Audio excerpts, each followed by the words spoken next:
Okay, so, Jordan, just grab your sheet out. We're working on World War II today. World War II is actually a pretty easy area in regards to the provincial exam, and that's because in our course you asked me to teach, do you remember, all I could about World War II, but all you needed to know was the one.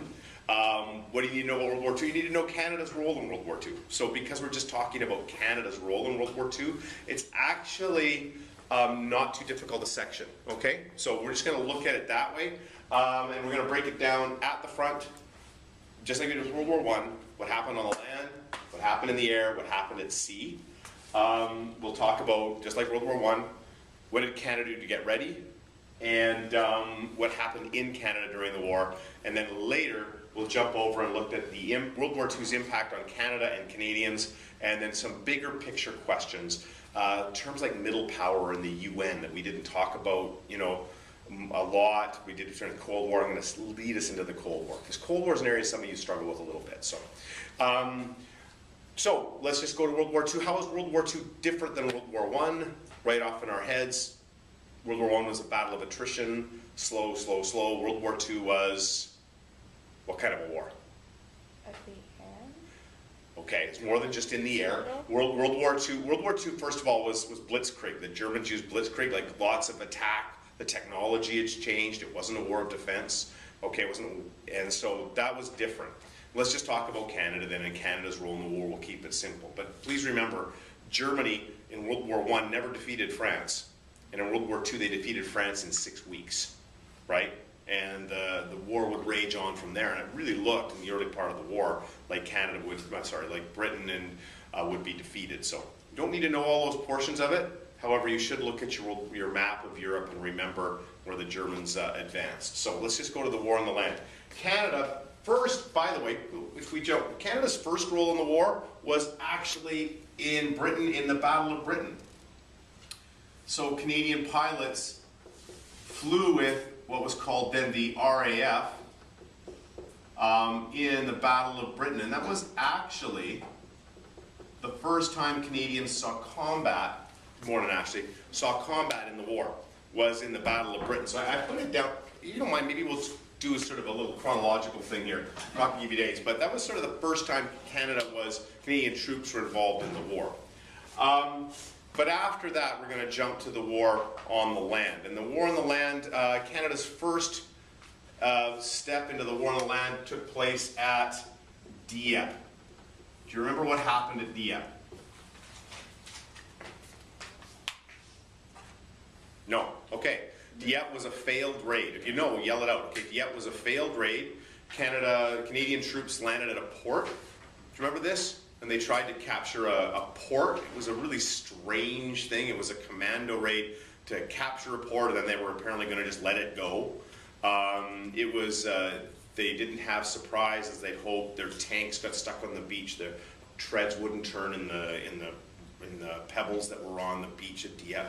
So Dieppe was a failed raid where Canadians were trying to punch at they called it opening the second front in France. It was failed.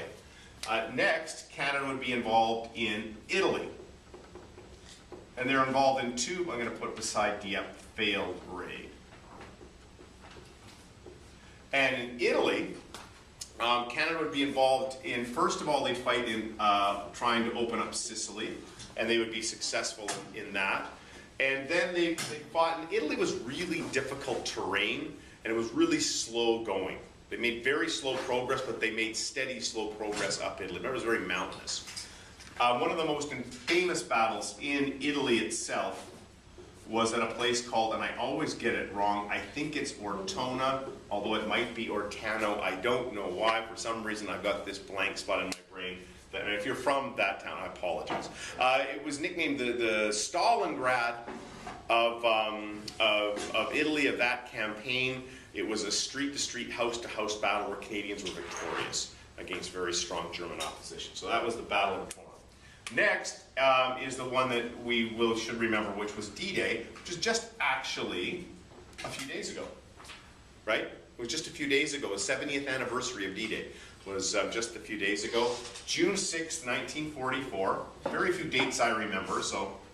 And this was the battle to open the second front. This is the landings that took place on the beaches of France to bring the US, British, Canadian armies to bear against Germany. And of course, why was that important? Why was it especially important for a guy named Stalin and the Russian people? Having a hard time remembering everybody. You look tired this morning. Was it remember?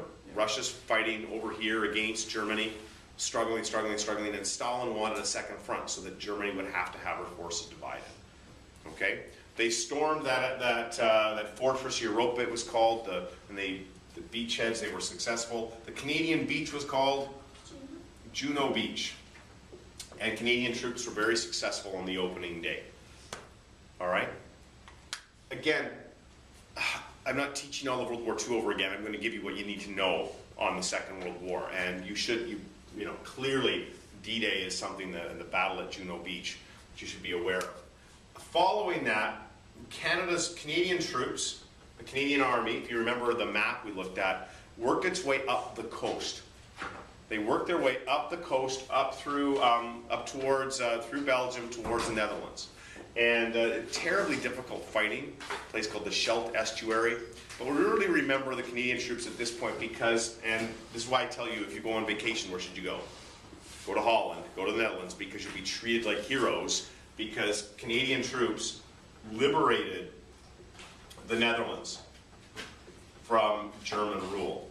And that is really, remember, like I said, Dutch people have a better understanding of your military history than you do. Canadian troops would liberate the Netherlands from Nazi rule. And then the war in Europe would end on something called VE Day. Okay?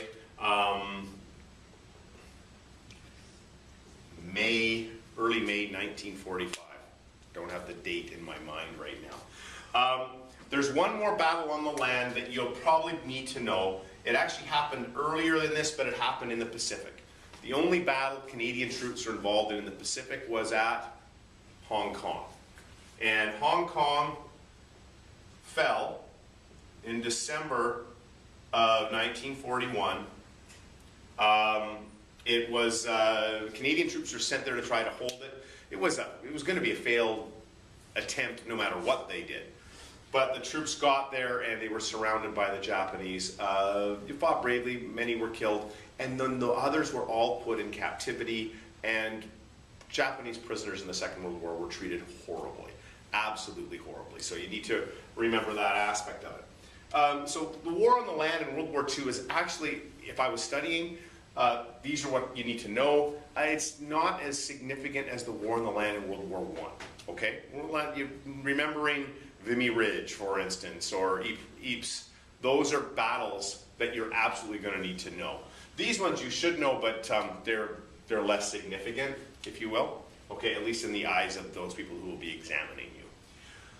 Battle in the air, I told you the first thing Canada was involved with was a thing called the Battle of Britain, which we talked about. The important one was that what was that famous quote? Never in the history of human conflict was so much owed by so many to so few. And the so few were the fighter pilots. But Canada's war in the air really wasn't about fighters. It was about what?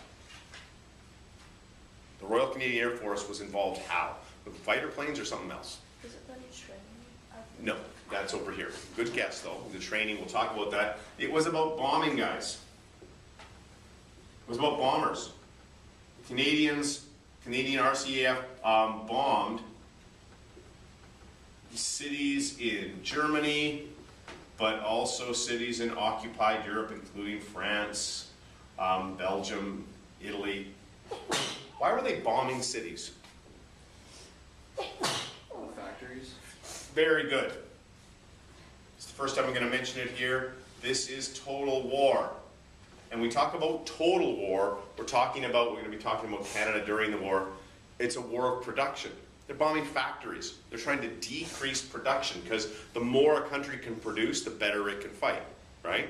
So this wasn't just about troops versus troops. It was about all their equipment, about getting to the front, logistics we called it. It was war about everything. So they were bombing cities because it was total war. Why was that controversial though? When you bomb in factories, what else are you bombing? People, citizens, civilians. They were even carpet bombing sometimes because they're pretty hard to target. And so Canadian bombers like Grandpa Don I told you about were bombing actively throughout the war. Okay? So, yes, it was in response to German bombing of London as well, and England, something called the Blitz. But so there we go. Canadians are involved in bombing raids mainly. They were also a little bit involved there. War at sea. Which sea are we talking about? The Atlantic.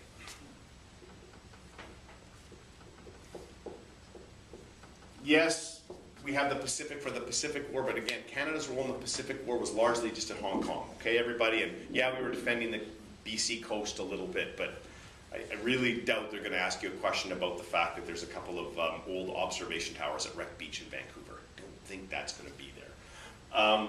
We're talking about the war. Now, what was the war at sea about? It's exactly the same as World War I, almost. What was it? A war about what? What's that? There were corvettes. What's a corvette? All right, here we go. Guys, the war at sea. Our minds are gone. I'm a little concerned. I thought this was easy stuff. The war at sea is about cutting off supplies. The German goal to cut off supplies to Britain. What would they use?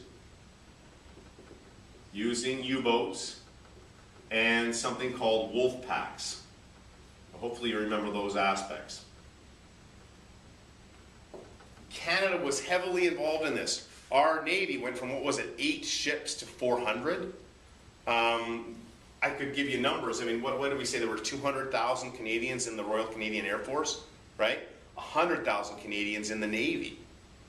The Navy in Canada was largely built around corvettes, which were very small ships, really meant to protect the coast, convoys off the coast. They ended up sailing them back and forth across the Atlantic, protecting what? Protecting convoys.